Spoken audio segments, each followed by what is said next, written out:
Hello students, welcome to 11th physics class. तो देखिए 11th physics में आज आपका नया चैप्टर शुरू होगा, नई यूनिट है ये मैकेनिक्स। फिजिक्स में बहुत इम्पोर्टेंट यूनिट होती है मैकेनिक्स, और 11th क्लास में ही आती है, 12th में नहीं आएगी ये। तो देखो मैकेनिक्स होती क्या है, द ब्रांच ऑफ फिजिक्स। ये फिजिक्स की एक ब्रांच है, बहुत सारी ब्रांचेज हैं फिजिक्स की, कुछ 11th में आएंगी, कुछ 12th में आएंगी, कुछ और हायर क्लासेस में आएंगी। तो उनमें सबसे मेन ब्रांच है मैकेनिक्स। तो मैकेनिक्स होता क्या है, the branch of physics which deals with the motion of macroscopic objects. Macroscopic क्या होते हैं, ध्यान रखना है, MI वाला माइक्रोस्कोपिक अलग होता है। माइक्रोस्कोपिक होता है जो बहुत छोटे ऑब्जेक्ट्स होते हैं जो हमें दिखाई नहीं देते, और मैक्रोस्कोपिक होते हैं जो बड़े ऑब्जेक्ट्स हैं, उनको मैक्रोस्कोपिक कहते हैं। तो जो बड़े ऑब्जेक्ट्स हैं उनकी मोशन जिस ब्रांच में स्टडी की जाती है, तो जिसका संबंध बड़े ऑब्जेक्ट्स की मोशन से है, तो फिजिक्स की उस ब्रांच को मैकेनिक्स कहते हैं। नेक्स्ट देखो, branches of mechanics. Branches of mechanics, mechanics की ब्रांचेज कौन कौन सी हैं? तो इसमें देखो मैकेनिक्स की मेनली दो ब्रांचेज हैं, स्टैटिक्स एंड डायनेमिक्स।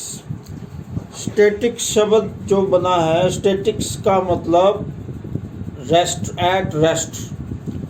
तो वो ब्रांच जिसमें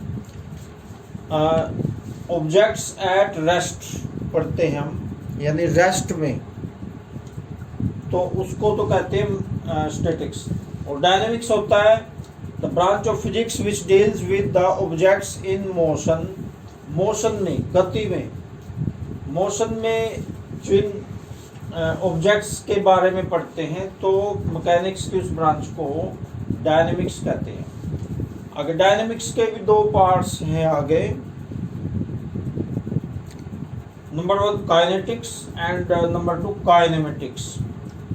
तो काइनेटिक्स क्या होता है, काइनेटिक्स और काइनेमेटिक्स दोनों में ही हम स्टडी ऑफ मोशन पढ़ते हैं, मोशन ऑफ ऑब्जेक्ट्स पढ़ते हैं।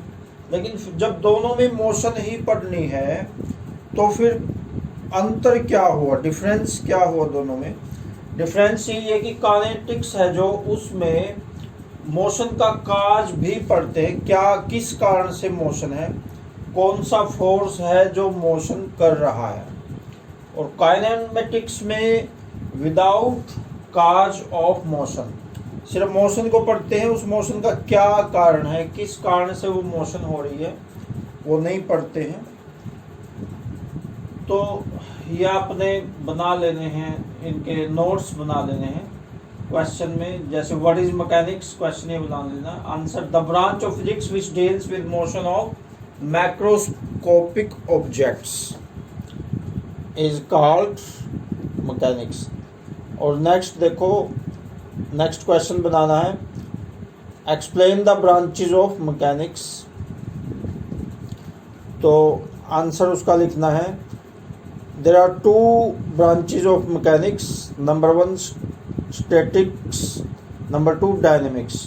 तो स्टैटिक्स को हेडिंग बना के फिर आपने लिखना है, the branch of mechanics in which we study the objects at rest, objects at rest is called statics.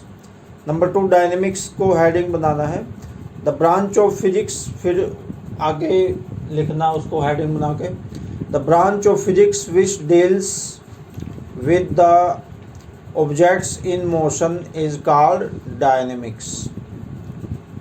तो उसके बाद नेक्स्ट क्वेश्चन आपने बनाना है, explain the types of dynamics.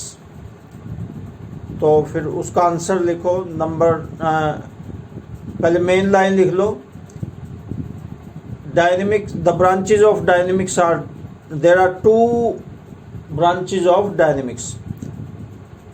Number 1 heading बना लेना है काइनेटिक्स, काइनेटिक्स में फिर लिखना है the branch of dynamics which deals with the study of motion with the reason of motion या काज भी लिख सकते हैं with cause of motion is called kinetics. Number 2 उसका पार्ट बनाना है काइनेमेटिक्स। काइनेमेटिक्स में लिखना है the branch of dynamics which deals with the study of motion without cause of motion is called kinematics. और साथ में बुक में से ये टॉपिक आपने पढ़ना है। मोशन इन स्ट्रेट लाइन तो अगली वीडियोस में आएगी, अभी तो सिर्फ आपको इंट्रोडक्शन ही करवाई है। ये देखो, ये पढ़ना आपने इंट्रोडक्शन यहाँ से, ये सारी बातें वही लिखी हैं जो मैंने अभी एक्सप्लेन की हैं आपको।